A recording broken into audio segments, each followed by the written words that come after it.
Mantan Gubernur Aceh Safrizal ZA mengatakan bahwa berdasarkan garis pantai, pulau-pulau tersebut milik Sumatera Utara.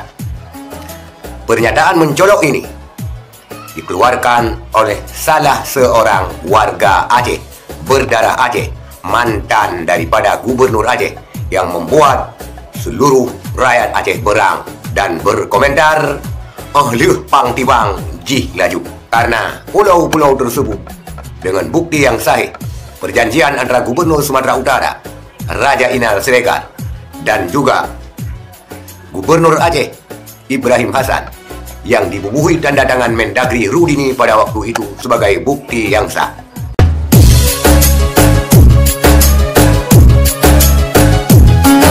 Assalamualaikum warahmatullahi wabarakatuh. Saudara Lun Kiai Makan, semoga saudara sehat-sehat dan baik-baik saja. Pernyataan daripada mantan Gubernur Aceh Safrizal ZA yang menjabat sebagai Dirjen Bina Adwil Kemendagri yang membela majikannya karena keputusan ini tentang pulau yang berada di Aceh Singkil diterbitkan ataupun dituangkan dalam keputusan Menteri Dalam Negeri terbaru yang menyerahkan pulau tersebut ke Provinsi Sumatera Utara. Mantan Gubernur Aceh Safrizal ZA mengatakan bahwa berdasarkan garis pantai, pulau-pulau tersebut milik Sumatera Utara. Pernyataan mencolok ini dikeluarkan oleh salah seorang warga Aceh berdarah Aceh, mantan daripada Gubernur Aceh, yang membuat seluruh rakyat Aceh berang dan berkomentar, "Leuh pang tibang jih laju." Bisa saudara sekalian melihat komentar pada laman media sosial yang tersebar sekarang ini. Atas ucapannya, Safrizal ZA juga diingatkan oleh salah seorang warga Aceh, Umar Hashim, untuk menarik ucapannya.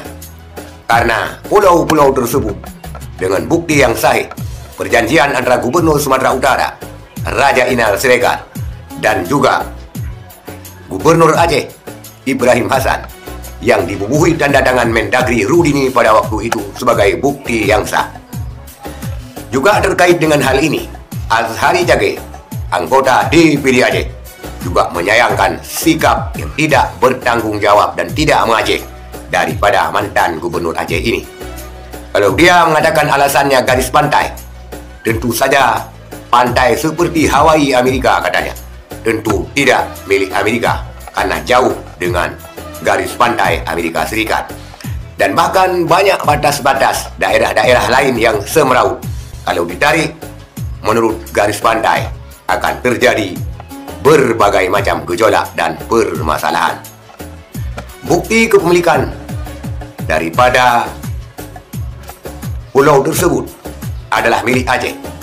Salah satunya adalah surat tanah yang ditandatangani oleh Agraria Provinsi Aceh pada tahun 65. Dan tidak masuk akal dan tidak relevan juga kalau Safrizal mengatakan boleh saja orang Aceh memiliki tanah di Jakarta, tapi jangan mengatakan Jakarta itu milik orang Aceh.